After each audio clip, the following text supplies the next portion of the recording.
Delhi की CM Arvind Kejriwal COVID-19 positive ओइरे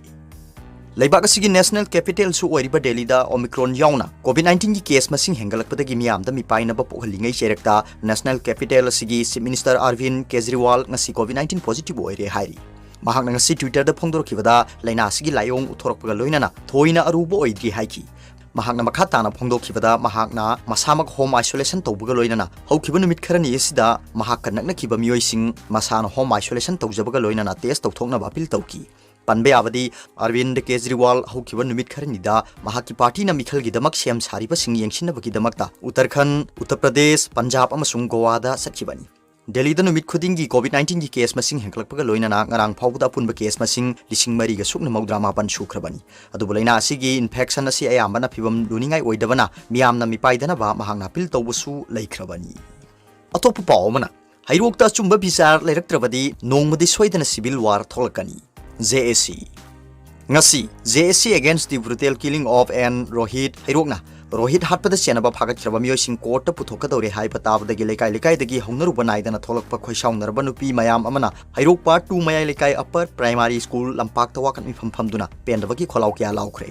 hairokpa 3 torang bamlekai da Rohit ki misi asigi asengba chumba wail phangalu Mihatpa madi Mihatpa da sinaba khulai hojik phawda phagat plaitri haina akan bamong da condemn tawkhre mamang tha December 18 gi ahing da thokhiba yam malai bakhiba thawdo amada lekhidraba ning thawjam Rohit ki misi asibu yaning da phongdoktuna misi asida senariba police na phagathraba miyosing court puthokadore tabadagi nupi mayam amana khutta placard paiduna pendabagi kholau kya marom laukhre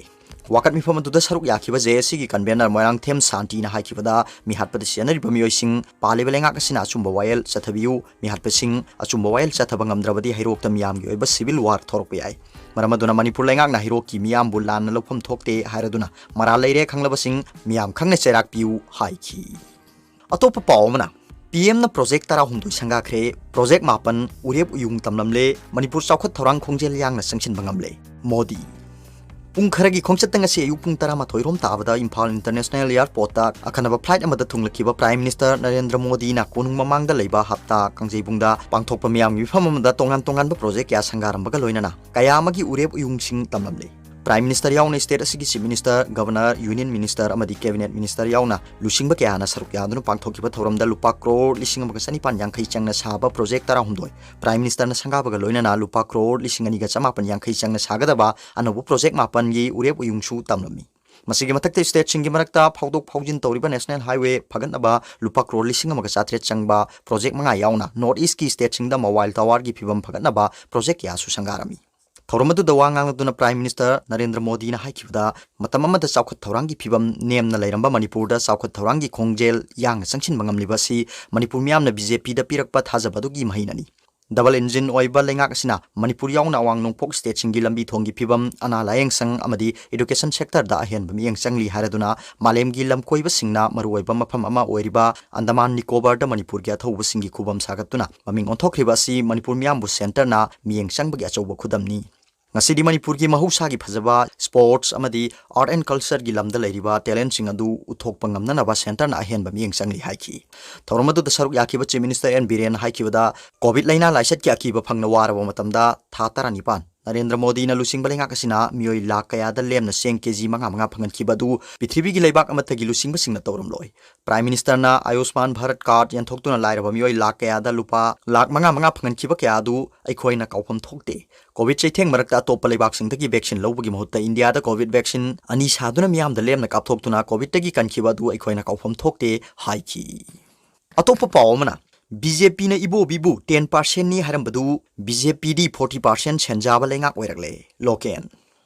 Ishok makha apunba community hall committee na sinduna nambol ishokta community hall ama sangabaga loina na nongmagi oiba political conference ama pangthokre thoramadu da thoiba mithunglen oikhiba MPCC gi president en loken na phongdokhibada congress na sahi taramanga oibo bina lusingduna lengak pairingei chawkhat thorang gi thabak ya torami lengak pairakpa sahi mari makhai suraba BJP lengak sina congress na toramba thabakta sanga sanba natana ahen ba thabak tawba ngamdri BJP na ibo bibu 10% ni hairamba du BJP di 40% sen chaba lengak oiragle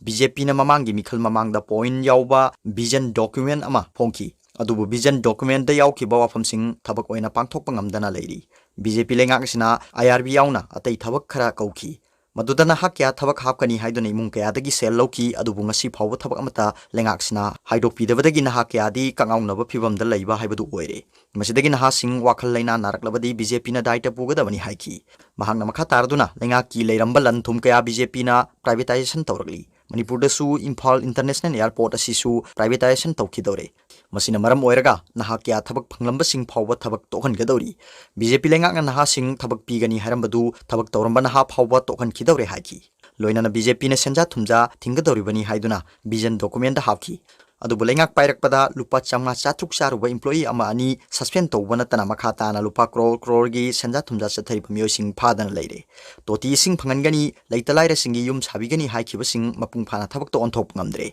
ꯃꯁꯤꯗ ꯃꯤꯌꯥꯝꯅ ꯕꯤꯖꯦꯄꯤꯒꯤ ꯅꯝꯊꯥꯛꯇ ꯊꯥꯖꯕꯤꯒꯅꯨ ꯍꯥꯏꯈꯤ